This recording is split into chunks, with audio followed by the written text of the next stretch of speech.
যে আমাদের আন্তর্জাতিক অপরাধ ট্রাইব্যুনালের তদন্ত সংস্থার পক্ষ থেকে আমাদের কাছে একটা আবেদন পাঠানো হয় যে তারা তদন্তকালে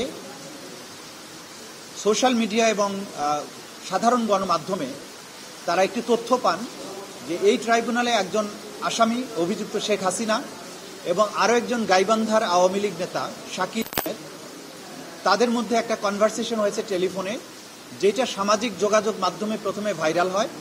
পরবর্তীতে ওই কথাগুলোর ভিত্তিতে প্রিন্ট মিডিয়াগুলোতে অনেকগুলো নিউজ প্রকাশিত হয়, যেখানে দেখা যাচ্ছে সেই কনভারসেশনে আসামি অপোজিট পার্টি শেখ হাসিনা শাকিল আহমেদ সাহেবের সাথে কথা বলছেন যে আমার বিরুদ্ধে সারা বাংলাদেশে যে 226টা মামলা হয়েছে, যারা এই মামলাগুলো করেছে তাদেরকে মারার আমি লাইসেন্স পেয়ে গেছি এবং এদের বাড়িঘর ভাঙচুর করার জন্য তিনি নির্দেশ দেন যে তাদের বাড়িঘর যেন কারো অক্ষত না থাকে এবং একই সাথে তিনি পুলিশ কর্মকর্তাদের উদ্দেশ্যে একটা হুমকি দেন যে তারা যেন মনে রাখে যে তাদেরকে ভবিষ্যতেও চাকরি করতে হবে।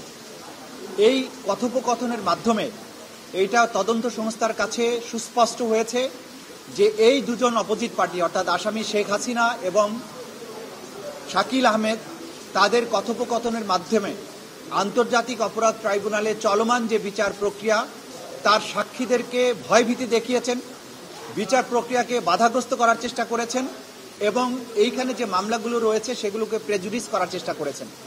তার প্রেক্ষিতে তিনি মনে করেন, তদন্তকারী কর্মকর্তা মনে করেছেন যে এটার বিরুদ্ধে আইনগত ব্যবস্থা গ্রহণ করা না হলে সাক্ষীরা এই মামলায় সাক্ষ্য প্রদান করতে ভয় পাবেন এবং এই মামলার বিচার এবং তদন্ত প্রক্রিয়া বাধাগ্রস্ত হবে।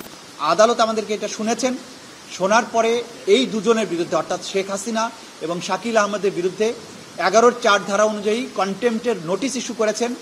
আগামী 15ই মে অথবা তার পূর্বে তাদেরকে সশরীরে অথবা আইনজীবীর মাধ্যমে আদালতে তাদের এই কনভারসেশনের ব্যাপারে তাদের যে কন্ডাক্ট সেগুলোর ব্যাখ্যা দেওয়ার জন্য আদালত নির্দেশ দিয়েছেন।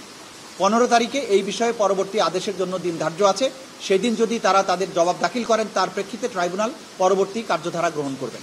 আচ্ছা, একজন আসামি দীপু মনির পক্ষে একটা আবেদন করা হয়েছিল যে ট্রাইব্যুনাল যেন তার অন্তর্নিহিত ক্ষমতা ব্যবহার করে দীপু মনিকে একদিনের জন্য প্যারোলে মুক্তি দেন, তার অসুস্থ স্বামীর অপারেশন হবে এই কথা বলে। প্যারোলের ক্ষমতাটা পুরোপুরি স্বরাষ্ট্র মন্ত্রণালয়ের, সে কারণে স্বরাষ্ট্র মন্ত্রণালয়ের কাছে তাদের আগে যাওয়া উচিত, কারণ প্যারোল কখনোই কোর্টের বিষয় নয়, আদালতের ডিসাইড করার বিষয় নয়। একই সাথে আমরা এটাও বলেছি যে এই ট্রাইব্যুনালে একটা মামলার নিয়ে ট্রাইব্যুনাল ডিল করছেন, কিন্তু যে আসামির জন্য প্যারোল চাওয়া হচ্ছে তার বিরুদ্ধে আরও অনেকগুলো মামলা বিভিন্ন আদালতে পেন্ডিং আছে। এই আদালত থেকে যদি একটা আদেশ তাদেরকে দেওয়া হয় তাহলেও তার তো মুক্ত হওয়ার কোনো সুযোগ নেই, অন্যান্য আদালত থেকে তাকে মুক্তি পেতে হবে। সে কারণে প্যারোলের ব্যাপারে যে প্রতিষ্ঠিত নিয়ম হচ্ছে স্বরাষ্ট্র মন্ত্রণালয়ের কাছে আবেদন করার, সেটাই তাদের করা উচিত এবং এটাই ট্রাইব্যুনালের বিচার্য বিষয় নয়।